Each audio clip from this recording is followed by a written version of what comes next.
ఓం శ్రీ మాత్రే నమః. జై దుర్గమ్మ తల్లి. దుర్గమ్మ తల్లి భక్తులందరికీ కూడా నమస్కారం అండి.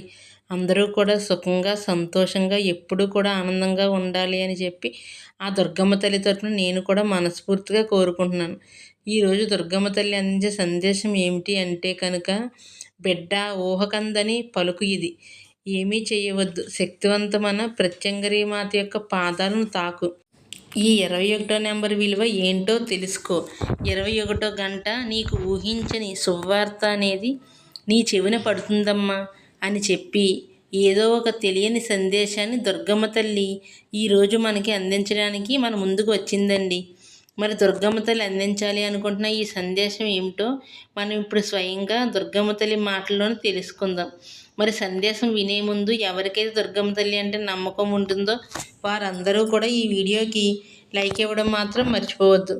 లైక్ ఇచ్చి వీడియోని వినమైతే స్టార్ట్ చేయండి. అంతేకాకుండా ఖచ్చితంగా కింద జై దుర్గమ్మ తల్లి అని చెప్పి కామెంట్ చేయడం కూడా మర్చిపోవద్దు.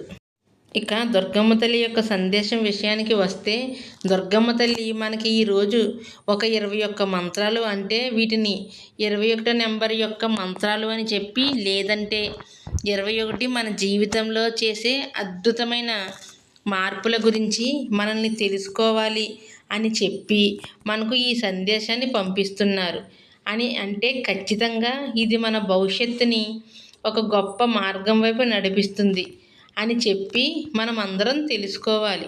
అంతేకాకుండా ఈ సందేశం వినే ముందు ప్రత్యంగరీ మాత యొక్క పాదాలని మనం తాకుతూ ఈ సందేశం ఏమిటో తెలుసుకుందాం. అందులో మొదటిది, తల్లి, ఈ యొక్క నేటి సమాజంలో ప్రతి ఒక్కరూ కూడా స్వార్థపరులే. అంటే ఏ స్వార్థం లేకుండా ఎవ్వరూ కూడా నీ మీద ప్రేమను చూపించరు, ఎవ్వరూ కూడా నీ మీద జాలిని చూపించరు. ఆ విషయం నీకు బాగా తెలుసు కదా. అయితే అందులో నువ్వు మార్చుకోవాల్సిన మొదటి విషయం ఏంటి అంటే, నీ యొక్క బలహీనత ఏదైతే ఉంటుందో అది ఎవరితో కూడా నువ్వు పంచుకోవద్దు. నీ యొక్క సీక్రెట్స్ ఏవైతే ఉంటాయో వాటిని ఎవ్వరితో కూడా నువ్వు చెప్పవద్దు. నీ యొక్క వీక్నెస్లు ఏవైతే ఉంటాయో, అంటే ఇది లేకుండా నేను ఉండలేను, వీరితో మాట్లాడకుండా నేను ఉండలేను, వీరితో నేను ఫ్రెండ్షిప్ చేయకుండా ఉండలేను అని ఇటువంటి పర్సనల్ సీక్రెట్స్ ఏవైతే ఉంటాయో అవి ఎప్పుడూ కూడా ఎవరితోని సీక్రెట్లు అనేవి షేర్ చేసుకోకూడదు. ఎందుకంటే బిడ్డ, ఒకవేళ నువ్వు అంటే నీ స్నేహితుడే అని చెప్పి నువ్వు షేర్ చేసుకున్న ఆ విషయాలు ఆ స్నేహితుడు రేపు నీకు శత్రువుగా మారి వాటిని బయటపెట్టి నిన్ను బజారుకు పెట్టే అవకాశాలు అనేవి చాలా ఎక్కువగా ఉంటాయి. కనుక నీ యొక్క బలహీనతలు ఎప్పుడూ కూడా ఎవ్వరితో కూడా పంచుకోవద్దు. ఇది మొదటి పాయింట్, గుర్తుంచుకో. ఇక రెండవది, నీ యొక్క సెల్ఫ్ రెస్పెక్ట్, అంటే నీ యొక్క ఆత్మాభిమానానికి నువ్వు గౌరవం ఇచ్చుకోవాలి. అంటే ఎవరి దగ్గర కూడా నీ యొక్క సెల్ఫ్ రెస్పెక్ట్ని కోల్పోవద్దు.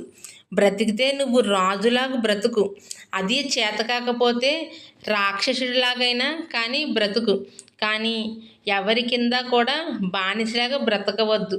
ఇలా బానిసలా బ్రతికావు అంటే కనుక నలుగురిలో నీకు విలువ అనేది లేకుండా పోతుంది.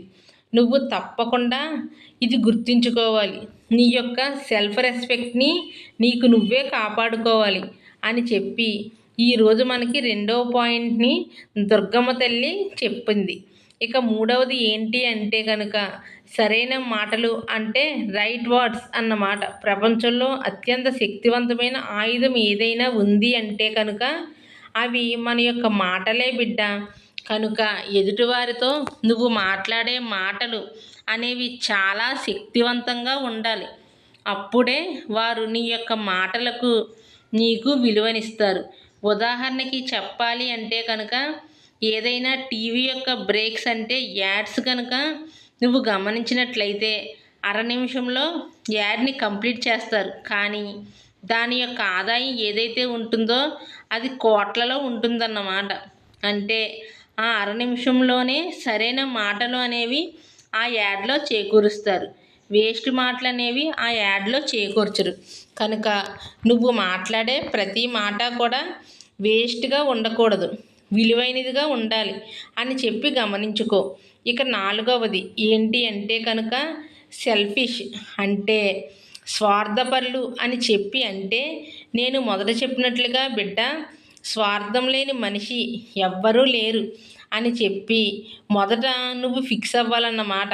అంటే చూసిన ప్రతి ఒక్కరిని కూడా మంచివారు, వాళ్ళు ఏ స్వార్థం లేకుండా నా కోసం చేస్తున్నారు అని చెప్పి నువ్వు అనుకోవద్దు. ఎదుటివారు స్వార్థపరులే అని చెప్పి నువ్వు ఫిక్స్ అవ్వాలన్నమాట. అంటే తెలివైన వారు మాత్రమే ఈ యొక్క లాజిక్ని తొందరగా అర్థం చేసుకుంటారు. నీ యొక్క ఫ్యామిలీని తప్పించి ప్రపంచంలో అందరూ కూడా స్వార్థపరులే అని చెప్పి గమనించుకో బిడ్డ. అప్పుడే నీ యొక్క విలువ ఏంటి అని చెప్పి సమాజంలో నీకు నువ్వు పెంచుకోవడానికి అవకాశం ఉంటుంది.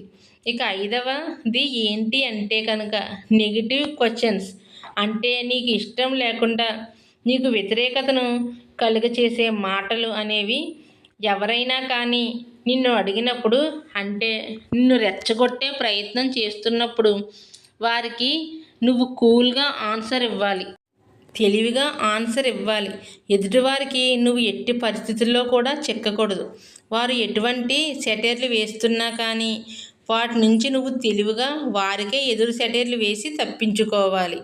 అడ్డదిడ్డమైన ప్రశ్నలు నీతో వేయడానికి, నెగిటివ్ క్వశ్చన్స్ నిన్ను అడగడానికి, నీ మీద సెటైర్లు వేయడానికి వారికి వెన్నులో వణుకు పుట్టేటట్లుగా నీ యొక్క సమాధానం ఉండాలి అని చెప్పి గుర్తుంచుకో. ఇక 6వది పేషెన్స్ అంటే శాంతంగా ఉండటం. ఎవరికైతే ఎక్కువ పేషెన్స్ ఉంటుందో ఆ వ్యక్తి ప్రతి చోట చాలా సుఖంగా ఉంటాడు. ఎవరికైతే ఎక్కువ పేషెన్స్ అంటే ఎక్కువ శాంతి అంటే ప్రశాంతంగా ఉండటం ఉండదో వారు ప్రతి చోట కూడా నష్టమే చూస్తారన్నమాట.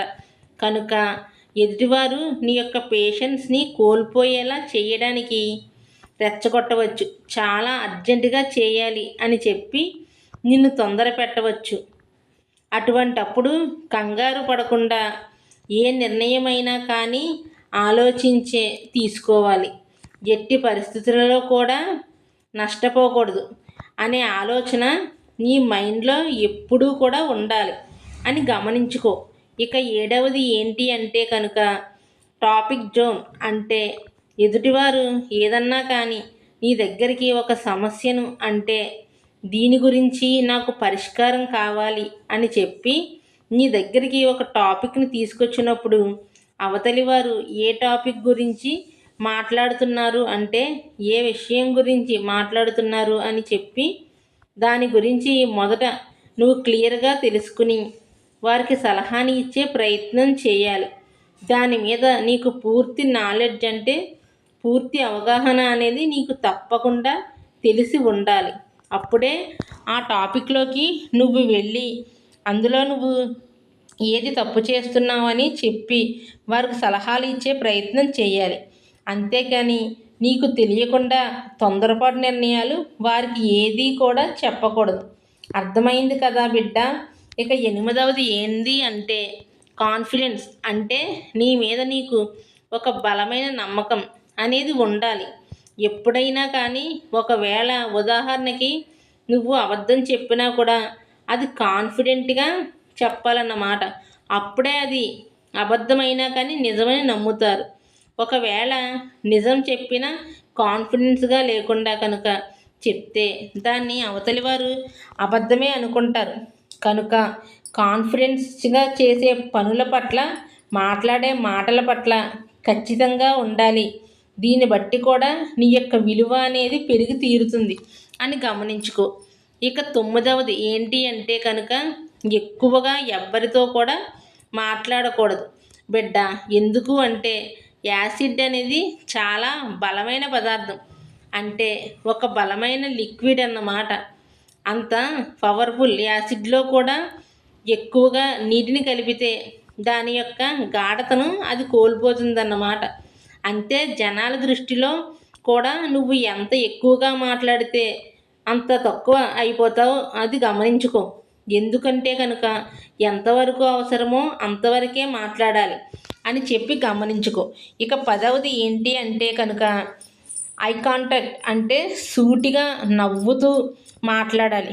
ఎప్పుడైనా కానీ ఎదుటివారు నీ దగ్గరికి వచ్చి కూర్చున్నప్పుడు వారి కళ్ళల్లో నుంచి మనం కళ్ళు పెట్టి చూస్తూ, అంటే వారి మొహం చూస్తూ మాట్లాడాలి. వారి కళ్ళే చూస్తూ మాట్లాడాలి.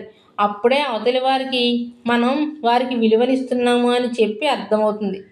అలా కాకుండా అటు ఇటు దిక్కులు చూస్తూ మాట్లాడినట్లయితే వారికి మన మీద తక్కువ అభిప్రాయం, అంటే వీరికి నేను చెప్పే మాటల మీద గౌరవం లేదు, ఎటో చూస్తూ ఆలోచిస్తున్నారు, నా మాటలకు విలువనివ్వడం లేదు అని చెప్పి వారు చెప్పాలనుకున్న కొన్ని విషయాలు కూడా చెప్పకుండా ఆగిపోతారన్నమాట. కనుక ఏదోటి వారు మీతో మాట్లాడుతున్నప్పుడు వారు కళ్ళే చూస్తూ సూటిగా నవ్వుతూ చక్కగా మాట్లాడినప్పుడు ఇప్పుడే వారు మీకు ఇంకాస్త ఎక్కువ విషయాలు చెప్పే అవకాశం ఉంటుంది. గమనించుకో. ఇక 11వది ఏంటి అంటే కనుక ఎవరైతే నీతో తియ్యగా మాట్లాడుతూ పొగుడుతూ ఉంటారో వారిని ఎట్టి పరిస్థితుల్లోని కూడా నమ్మకూడదు అని గమనించుకో. ఎందుకంటే బిడ్డ, ఎప్పుడైనా కానీ నేను ఇందాక చెప్పినట్లుగా స్వార్థం లేని వారంటూ ఎవ్వరూ కూడా లేరన్నమాట. కనుక ఎప్పుడైనా కానీ తియ్యగా మాట్లాడారు అంటే వారికి మనతో ఏదో అవసరం ఉందని చెప్పి గమనించుకోవాలి. కనుక తియ్యగా మాట్లాడుతూ పొగిడేవారి దగ్గర చాలా జాగ్రత్తగా ఉండాలి అని గమనించుకో. ఇక 12వది ఏంటి అంటే కనుక స్పీడ్ అండ్ స్టడీ థింకింగ్ అన్నమాట. అంటే ఉదాహరణకి చెప్పాలి అంటే కనుక ఒక రాజు 7 మంత్రులను పిలిచి 7 నాణాలను ఇస్తాడు. ఆ 7 నాణాలను ఇచ్చి ఏం చెప్తాడు అంటే, మీకు 7 రోజుల సమయాన్ని ఇస్తున్నాను. ఈ 7 రోజుల సమయంలో మీరు ఈ 7 నాణాలను నన్ను చూస్తూ ఖర్చు పెట్టాలని చెప్తాడన్నమాట. మళ్ళీ 7 రోజుల తర్వాత మళ్ళీ ఆ 7 మంత్రులను పిలుస్తాడు. మిగతా 6 మంత్రులు, అంటే 7లో ఒక 6 మంత్రులు, మేము ఈ నాణ్యాలను ఖర్చు పెట్టలేకపోయాము రాజుగారు, మేము మిమ్మల్ని ఈ 7 రోజుల్లో చూడనే లేదు, అటువంటప్పుడు నాణాలను మేము ఎలా ఖర్చు పెట్టగలుగుతాము అని చెప్పి అంటారన్నమాట. ఇక 7వ మంత్రి మీరు చెప్పిన, అంటే మీరు ఏదైతే రూల్ పెట్టారో ఆ రూల్ని పాటిస్తూ మీరు ఇచ్చిన నాణాలను నేను ఖర్చు పెట్టేశాను. ఇప్పుడు మీరు ఇచ్చిన నాణాల మీద ఈ యొక్క రాజ్యంలో మీ ముద్రే వేసి ఉంటుంది, అంటే మీ ఫోటోని ఆ నాణం మీద ముద్రించబడి ఉంది. కనుక నాణం ఖర్చు పెట్టిన ప్రతిసారి కూడా ఆ నాణం మీద ఉన్న మీ ముద్రని చూస్తూ నేను ఖర్చు పెట్టాను అని చెప్పి ఆ మంత్రి చెప్తాడన్నమాట. దానికి రాజు శభాష్ అని చెప్పి అంటాడు. అంటే ఎప్పుడైనా కానీ ఎదుటివారు మనకి ఒక మాట చెప్పినప్పుడు లేదా ఒక పనిని అప్పగించినప్పుడు దాన్ని మనం సగం అర్థం చేసుకొని సగం పని చేస్తాము. అలా కాకుండా వారు మనకి ఏం చెప్పారు అని చెప్పి పూర్తిగా అర్థం చేసుకుని అప్పుడు మాత్రమే పనిని మొదలు పెట్టాలి. అప్పుడు ఆ రాజు ఆ 7 నాణాలు ఖర్చు పెట్టుకున్న ఆ వ్యక్తిని తెలివైనవాడు అన్నాడు. మిగతా 6 దగ్గర ఆ 7 నాణాలను తీసేసుకున్నారన్నమాట. అంటే అక్కడ వారు ధనం ఇచ్చినా కూడా ఉపయోగించుకోలేకపోయారు. కేవలం రాజు చెప్పిన మాట సరిగ్గా అర్థం చేసుకోలేకపోయారు. అర్థమైంది కదా. ఇక 13వది ఏంటి అంటే కనుక ఈ యొక్క సమాజంలో కాలికి తగిలిన దెబ్బ అనేది నడవటం నేర్పిస్తుంది, గుండెకి తగిలిన దెబ్బ అనేది బ్రతకటం నేర్పిస్తుంది. ఒకసారి మోసం చేస్తే అది మనం పొరపాటు పడ్డాము అని చెప్పి అనుకుంటాం, కానీ మళ్ళీ రెండవసారి మోసపోతే అది ఖచ్చితంగా పొరపాటు అవ్వదు, మన తప్పే అవుతుంది. కనుక ఎదుటివారితో చాలా జాగ్రత్తగా మసులుకోవడం అనేది చాలా ముఖ్యం బిడ్డ అని చెప్పి ఈరోజు మనకి దుర్గమ్మ తల్లి అయితే చాలా మంచి సందేశాన్ని అందించిందండి. ఇక 14వది ఏంటి అంటే కనుక స్వార్థం. అంటే ప్రతి మనిషి దగ్గర స్వార్థం ఉంటుంది. ఉదాహరణకి చెప్పాలి అంటే కనుక స్వార్థం అనేది మనతో ఎటువంటి అవసరాలను తీరనివ్వదు. అంటే ఇప్పుడు ఒక జ్యోతిష్యుడు ఉన్నాడు, ఒక రాజు ఉన్నాడు. ఒక రాజు జ్యోతిష్యుణ్ణి తన రాజ్యాన్ని పిలిపిస్తాడు. జ్యోతిష్యుడికి ఆ రాజు ఏం చెప్తాడు అంటే, మా యొక్క భార్య అంటే నా భార్య ఆరోగ్య స్థితి బాగోలేదు, తను ఎంతకాలం బ్రతుకుతుంది అని చెప్తాడన్నమాట. అప్పుడు ఆ జ్యోతిష్యుడు ఖచ్చితంగా ఇవాల్టి నుంచి 7 రోజులు మాత్రమే నీ భార్య బ్రతుకుతుంది అని చెప్తాడు. జ్యోతిష్యుడు చెప్పిన ప్రకారం 7వ రోజు రాణి చనిపోతుంది. అప్పుడు ఆ రాజు ఏమనుకుంటాడు అంటే, ఈ యొక్క జ్యోతిష్కుడు తను చెప్పింది నిజమవ్వాలి అన్న ఉద్దేశంతో రాణిని తనే చంపించి ఉంటాడేమో అని చెప్పి రాజు ఆ యొక్క జ్యోతిష్యుడి మీద అనుమానపడతాడన్నమాట. అప్పుడు ఎలాగైనా కానీ ఈ జ్యోతిష్యుని నేను చంపేయాలి అని చెప్పి రాజు నిర్ణయించుకొని దానికి తగిన ఏర్పాట్లు చేస్తాడన్నమాట. అప్పుడు ఆ జ్యోతిష్యుడికి ఇదంతా కూడా కొంచెం కొంచెంగా అర్థమవుతుంది. అంటే రాజ్యంలో ఏది జరిగినా కూడా కొంచెం తెలుస్తుంది కదా, అలా అర్థమవుతుంది. సరే, ఈ జ్యోతిష్యుని ఎటు నేను చంపబోతున్నాను కదా అని అనుకుని ఆ జ్యోతిష్యుని పిలిపించి ఒక ప్రశ్న వేస్తాడన్నమాట. మరి నీ మరణం ఎప్పుడో నీకు తెలుసా అని అడుగుతాడు. అంటే ఈ రాజు మనసులో ఎటు తనని చంపేస్తానని నిర్ణయించుకున్నాడు కదా, అసలు ఏం చెప్తాడా అని ఆ జ్యోతిష్యుని అడుగుతాడు. జ్యోతిష్యుడు చాలా తెలివిగా ఏం చెప్తాడు అంటే, మీరు అంటే ఆ రాజు అన్నమాట, మీరు చనిపోయే 2 రోజుల ముందే నేను చనిపోతానని సమాధానం ఇస్తాడు. దానికి రాజు చాలా భయపడిపోతాడన్నమాట. ఎందుకంటే తను చెప్పినట్లుగా తన భార్య 7వ రోజు చనిపోయింది. ఇప్పుడు ఈ జ్యోతిష్యుని నేను చంపేస్తే ఈయన చనిపోయిన తర్వాత 2 రోజుల తర్వాత నేను కూడా చనిపోతానేమో అని జ్యోతిష్యుని చంపకుండా వదిలిపెడతాడన్నమాట. అంటే ఎప్పుడైనా కానీ ఒకరు మనతో ఉంటున్నారు అంటే ఏదో ఒక స్వార్థం అనేది ఉంటుంది. వారు మనతో ఉండకుండా ఉండాలి అంటే వారి యొక్క స్వార్థాన్ని మనం పూర్తిగా తీసి, అంటే ఏదో ఒక అవసరం ఉంటేనే వారు మనతో తిరుగుతారు. అది అర్థం చేసుకుని అవతల వారితో మన యొక్క నడవడిక అనేది ఉండాలి అని గుర్తుంచుకో బిడ్డ. ఇక 15వది ఏంటి అంటే కనుక, ఈ మాట నీకు చెప్తున్నప్పుడు నీకు కొంచెం ఇబ్బందిగా అనిపించవచ్చు, కానీ నిజం బిడ్డ ఇదే. ఎందుకంటే ఏ గోలు లేకుండా గాలికి తిరిగేవాడితో ఎప్పుడూ కూడా నువ్వు తిరగవద్దు, స్నేహం చెయ్యవద్దు, అతని దగ్గర సలహాలు తీసుకోవద్దు. ఎందుకంటే వారు చెడేది కాక నీకు ఏదైనా లక్ష్యం ఉన్నా కానీ ఆ లక్ష్యం నుంచి నిన్ను వెనక్కి లాగాలని మాత్రమే చూస్తారు. కనుక ఏ గోల్ లేకుండా ఉండేవారితో, గాలికి బజార్లు పట్టుకుని పని పాట లేకుండా తిరిగేవారితో ఎప్పుడూ కూడా స్నేహం చెయ్యవద్దు. గమనించుకో, గుర్తించుకో అని చెప్పారు. ఇక 16వది ఏంటి అంటే కనుక, నిర్ణయాలు అనేవి ఏవైనా కానీ అవి చిన్నవైనా కానీ పెద్దవైనా కానీ మనసుతో నిర్ణయాలు తీసుకోకూడదు, మైండ్తో నిర్ణయాలు తీసుకోవాలి. కొంతమంది మనల్ని సెంటిమెంటల్గా బ్లాక్మెయిల్ చేస్తారు. అప్పుడు జాలి దయ అనేవి వారి మీద మనకి కలిగేలాగా వారి మాటలు మనల్ని ప్రభావితం చేస్తాయి. కనుక అటువంటి పరిస్థితులలో వారు ఏదన్నా కానీ మనం దానికి సరి అని తల ఊపుతూ ఉంటాం. కనుక అటువంటి పరిస్థితులను తప్పించుకోవాలి అంటే కనుక ఎప్పుడైనా కానీ మన యొక్క మనసుతో కాకుండా మన యొక్క మైండ్తో మనం నిర్ణయాలు తీసుకోవాలి అని గుర్తించుకో. ఇక 17వది ఏంటి అంటే కనుక, నమ్మకం అంటే ట్రస్ట్ అన్నమాట. ఎన్నో అబద్ధాలు ఎన్నో మాయమాటలు ఎదుటివారిని బురుడి కొట్టించవచ్చు. కానీ ఒక్కసారి కనుక వారికి మీ మీద నమ్మకం పోయింది అంటే కనుక ఇక మీరు ఎన్ని నిజాలు చెప్పినా కానీ జన్మలో వారు మిమ్మల్ని మళ్ళీ నమ్మరు. కనుక ఎప్పుడైనా కానీ నమ్మకం మాత్రం చాలా ముఖ్యమైనది. కనుక ఎదుటివారికి మీ మీద ఎప్పుడూ కూడా నమ్మకాన్ని పోగొట్టుకోకుండా ఉండేలా మీ యొక్క నడవడిక ఉండేలా చూసుకోవాలి. ఇక 18వది ఏంటి అంటే కనుక, నేను మాత్రమే చాలా తెలివైన వాడిని అని చాలామంది కూడా వారికి వారే అనుకుంటూ ఉంటారు. అటువంటప్పుడు నేను చెప్పే ఈ చిన్న కథ మీకు చాలా మంచి ఉదాహరణ అవుతుంది. ఒక ఊర్లో రమేష్, సురేష్ అనే ఇద్దరు వ్యక్తులు ఉన్నారు. ఈ యొక్క ఇద్దరు వ్యక్తుల్లో రమేష్ అనే వ్యక్తి వాళ్ళ ఫ్రెండ్ వేరే అబ్బాయి దగ్గరికి వెళ్ళి, అరే సురేష్ చాలా తిక్కలోడు, వాడేంటంటే ఎంత తిక్కలుగా బిహేవ్ చేస్తున్నాడంటే అని చెప్పి అతని మీద చాడీలు చెప్తాడు. అరే నువ్వు ఎందుకు ఎప్పుడూ కూడా సురేష్ని అలా అంటున్నావు అని చెప్పి రమేష్ని అరుస్తాడన్నమాట.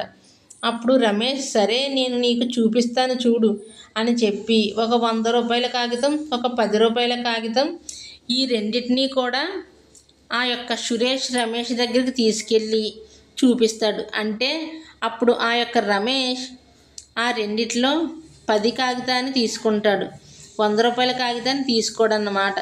అప్పుడు అరే నువ్వే చూసావు కదా, తెలివైనడైతే 100 రూపాయల కాగితాన్ని తీసుకోవాలి కానీ 10 రూపాయల కాగితాన్ని తీసుకున్నాడు అని చెప్తే అప్పుడు వేరే స్నేహితుడు వీడి దగ్గరికి వచ్చి, అరే వాడు నిన్ను తిక్కలోడు అంటే నేనేమో అనుకున్నాను, కానీ నువ్వు 110 2 పెట్టినప్పుడు 100 తీసుకోవాలి కదా, మరి 10 రూపాయలు ఎందుకు తీసుకున్నావు అని చెప్పి అతను ఆ స్నేహితుడిని ప్రశ్నిస్తాడన్నమాట. అప్పుడు ఇతను ఏం చెప్తాడు అంటే, అరే ఇది నాకు కొన్ని రోజుల నుంచి జరుగుతుంది, నేను కనుక 100 రూపాయలు తీసుకుంటే వీడు చాలా తెలివైనడు అని చెప్పి ఇక ఇతను ఇలా ఇవ్వడం అనేది మానేస్తూ ఉంటాడు. నేను తిక్కలోడిని అని చెప్పి అతను అనుకొని నాకు రోజు 100 రూపాయలు చెప్పి ఎవరో ఒకరు ఎదురుగా రుజువు చేయడం కోసం 10 రూపాయలు ఇస్తూనే ఉంటున్నాడు. వచ్చే ఈ 10 నేను ఎందుకు కాదనుకోవాలి, 10 రోజులు తీసుకుంటే 100 అవుతాయి కదా, అదే ఒక్కరోజు తీసుకుని ఆ 100తోనే పోతుంది, కానీ వీడు నాకు రోజు ఇస్తూనే ఉంటాడు అని చెప్పి సమాధానం చెప్తాడన్నమాట. అంటే వాడికి వాడే ఎవరైతే 100 10 పట్టుకుని తీసుకో అన్నాడో వాడికి వాడే అనుకుంటాడు నేను చాలా తెలివైన వాడిని అని చెప్పి. కనుక ఎప్పుడూ కూడా నేను మాత్రమే చాలా తెలివైన వాడిని అని చెప్పి అస్సలు అనుకోకూడదు. మనకంటే అంటే తెలివైన వాళ్ళు చాలామంది కూడా ఉన్నారు. కనుక ఎవరి తెలివిని కూడా తక్కువ అంచనా వేయకూడదు, గుర్తుంచుకో. ఇక 19 ఏంటి అంటే కనుక టైం ఇంకా వాల్యూ. అంటే మనం టైంకి ఎక్కువగా విలువనిస్తూ ఆ టైంని మనకి అనుగుణంగా మార్చుకుంటూ అనవసరంగా సమయాన్ని వృధా చేయకుండా ఉంటేనే, అంటే ఎదుటివారు నీతో ఎక్కువ సమయాన్ని అంటే నువ్వే ఉదాహరణకి వేరే వారిది దగ్గరికి వెళ్ళి ఎక్కువగా మాట్లాడుతూ ఉంటే వారు ఏమనుకుంటారంటే వీరికి ఏ పని పాట లేదు, ఎప్పుడూ కూడా సోది వేస్తూ ఉంటారు అని చెప్పి అనుకుంటారు. కనుక ఎదుటివారితో తక్కువ గడుపుతూ ఉంటేనే నీకు సమయం అనేది ఎక్కువగా సేవ్ అవుతూ ఉండడం వల్ల ఆ సమయంలో నీకు నచ్చిన పని చేసుకుంటూ ఉంటే వీడు ఏదో ఒకటి చేసుకుంటూ ఉంటాడు అని చెప్పి నీకు వాల్యూ కూడా పెరుగుతూ ఉంటుంది, గుర్తించుకో. ఇక 20వది ఏంటి అంటే కనుక షో యువర్ సెల్ఫ్ స్ట్రాంగ్. అంటే ఎదుటివారికి నువ్వు స్ట్రాంగ్గా ఉన్నావు అని చెప్పి అనుకునేలా మన యొక్క ప్రవర్తన ఉండాలి. ఎప్పుడూ కూడా నేను బలహీనంగా ఉన్నాను, నేను కష్టాల్లో ఉన్నాను, నాకు ఎవరూ లేరు, ఎవరి ఆసరా నాకు లేదు, ఎవరి తోడు నాకు లేదు, నేను ఒంటరివాడిని అనే ఫీలింగ్ అనేది ఎదుటివారికి మన మీద కలగకుండా చేయాలి. అటువంటప్పుడు అంటే ఆ ఫీలింగ్ వారికి కనుక ఉంటే నిన్ను చులకనగా చూస్తూ ఉంటారు, నీకు తక్కువ రెస్పెక్ట్ అనేది ఇస్తూ ఉంటారు. కనుక ఎదుటివారికి మనం ఎప్పుడూ కూడా స్ట్రాంగ్గా కనిపించాలి. ఎవరైనా ఉంటే ఏంటి లేకపోతే ఏంటి, నా పనులు నాకు జరిగిపోతాయి అని చెప్పి ఒక స్ట్రాంగ్ ఫీలింగ్ అనేది నీలో ఉండటం వారు గమనించి తీరాలి. అర్థమైంది కదా. కనుక ఎప్పుడైనా కానీ జనాలు వంకరగా ఉండే చెట్లనే ముందు కొడతారు. అంటే వంకరగా ఉండే చెట్ల దగ్గరికి జనాలు రారు, స్ట్రైట్గా సరిగ్గా సమానంగా పెరిగే చెట్లనే కొడతారన్నమాట. కనుక ఇది ఆలోచించి నువ్వు సెల్ఫ్గా స్ట్రాంగ్గా ఉండటం తెలుసుకో. ఇక లాస్ట్ది 21వది ఏంటి అంటే కనుక జనాలని వారు వేసిన వలలో వారినే చిక్కుకునేలా చేయాలి. అంటే మన ఆలోచనలు అనేవి అంత తెలివిగా ఉండాలి. ఉదాహరణకి ఒక రాజు దగ్గరికి ఒక యువకుడు కలవడానికి వెళ్తాడు ఏదో పని మీద. అప్పుడు గుమ్మం దగ్గర ఉన్న సిపాయి, రాజు నీకు ఏది ఇచ్చినా కానీ అందులో నాకు సగం వాటా ఇవ్వాల్సిందే అని చెప్తాడన్నమాట. ఇంకా రాజు ఆ రాజు దగ్గరికి వెళ్ళి, అతను తన పని ముగించుకుని వచ్చేటప్పుడు రాజుతో ఈ మాట చెప్తాడు, నాకు 100 కొరడా దెబ్బలు ఇవ్వండి అని చెప్పి. అప్పుడు రాజు ఆశ్చర్యపోతాడన్నమాట. ఎందుకు ఇలా అడుగుతున్నావు అని చెప్పి, మీకు కాపలా ఉంటున్న సిపాయి మీరు ఏది ఇచ్చినా కానీ అందులో సగం ఇవ్వమన్నారు అని చెప్పగానే రాజుకి చాలా కోపం వచ్చి ఆ సిపాయిని పిలిపించి 100 కొరడా దెబ్బలు సిపాయికే ఇస్తాడన్నమాట. అంటే అతను ఏది చేసినా కానీ ఎదుటివారు మన మీద ఏ పన్నాగం వేసినా కానీ, ఎటువంటి వలలు వేసినా కానీ వారి యొక్క చిక్కు వలలో వారినే పడేలా చేసే అంత తెలివి అనేది మనకు ఉండాలి. గుర్తించుకో బిడ్డ, ఎప్పుడైనా కానీ ఏ అమ్మవారైనా కానీ మనకి ముఖ్యంగా ప్రత్యంగిరి మాత మనల్ని చాలా బలంగా ఉండమని చెప్పి తన యొక్క ఆకారమే చెప్తుందన్నమాట. అంటే ఆడది ఎప్పుడైనా కానీ ఒకరి కింద బానిసలా కాదు, తను సెల్ఫ్ రెస్పెక్ట్ అంటాం కదా, సెల్ఫ్గా స్ట్రాంగ్గా ఉండాలి అంటాం కదా, అలా ఉండి తీరాలి అని చెప్పి ఒక్కొక్క అమ్మవారి యొక్క ప్రతిరూపం అనేది మనల్ని ఇలా ఉండండి అని చెప్పి మనకు చూపిస్తుంది తల్లి. ఎప్పుడైతే అమ్మవారి యొక్క పాదాలను నువ్వు స్మరిస్తూ ఈ యొక్క 21 వాక్యాలను విన్నావో, వీటిని నీ జీవితంలో కనుక అలవర్చుకుంటే నీకంటే ధనవంతుడు అనేవారు ఎవ్వరూ ఉండరు. గమనించుకో. ఇక బిడ్డ, ఎప్పుడైతే నువ్వు ప్రత్యంగిరి మాత యొక్క పాదాలను స్మరిస్తూ నువ్వు ఏదైతే సంకల్పం నువ్వు కోరుకుంటున్నావో, ఏ శుభవార్త అయితే నీ జీవితంలో నువ్వు వినాలి అనుకుంటున్నావో, ఖచ్చితంగా ఆ శుభవార్త అనేది నీ జీవితంలో నువ్వు చాలా తొందరలోనే, అది కూడా 21 గంటలలోపే వినేలా ప్రత్యంగిరి మాత తప్పకుండా చూస్తుంది. ఎందుకంటే అమ్మవారు చాలా శక్తివంతమైనది, చాలా మహిమగలదన్నమాట. అమ్మవారిని మన మనసులో ఎటువంటి కుళ్ళు కుట్రలు పెట్టుకోకుండా ఉండి మనం ఏదైతే కోరుకుంటామో అది జరిగేలా చూసేంత శక్తి అనేది అమ్మకు ఖచ్చితంగా ఉంది. కనుక అమ్మవారి శక్తిని ఎప్పుడూ కూడా అపనమ్మకంగా చూడకండి. మరి ఈరోజు ఈ సందేశం దుర్గమ్మ తల్లి మీ అందరికీ కూడా ఎందుకు అందించాలి అనుకుంటుందో ఇప్పటికే మీకు అర్థమైపోయి ఉంటుంది. ఇప్పటి వరకు మీరు ఏ స్థితిలో ఉన్నారో, ఏ స్థితి నుంచి బయటకు పడాలి నా బిడ్డ అని చెప్పి దుర్గమ్మ తల్లి కోరుకుంటున్నారు, అది కూడా మీకు తేలిపోయే ఉంటుంది. మరి ఈ సందేశం మీ అందరికీ నచ్చింది అనుకుంటున్నాను. నచ్చింది అనిపిస్తే చూసి వెళ్ళేవాళ్ళు తప్పకుండా ఒక చిన్న లైక్ ఇవ్వండి. కింద కామెంట్ సెక్షన్లో జై దుర్గమ్మ తల్లి అని చెప్పి కామెంట్ చేయడం మాత్రం అస్సలు మర్చిపోవద్దు. ఇక ఛానల్ని సబ్స్క్రైబ్ చేసుకోవడం కూడా మర్చిపోవద్దు. మరి రేపు మరొక మంచి సందేశంతో తప్పకుండా కలుసుకుందాం. అంతవరకు కూడా దుర్గమ్మ తల్లి ఆశీస్సులు మీపై ఉండాలి అని చెప్పి, ప్రత్యంగిరి మాత యొక్క చల్లటి దీవెనలు అనేవి మనపై ఉండాలి అని చెప్పి మనస్ఫూర్తిగా కోరుకుంటూ, సర్వేజన సుఖినో భవంతు. జై దుర్గమ్మ తల్లి.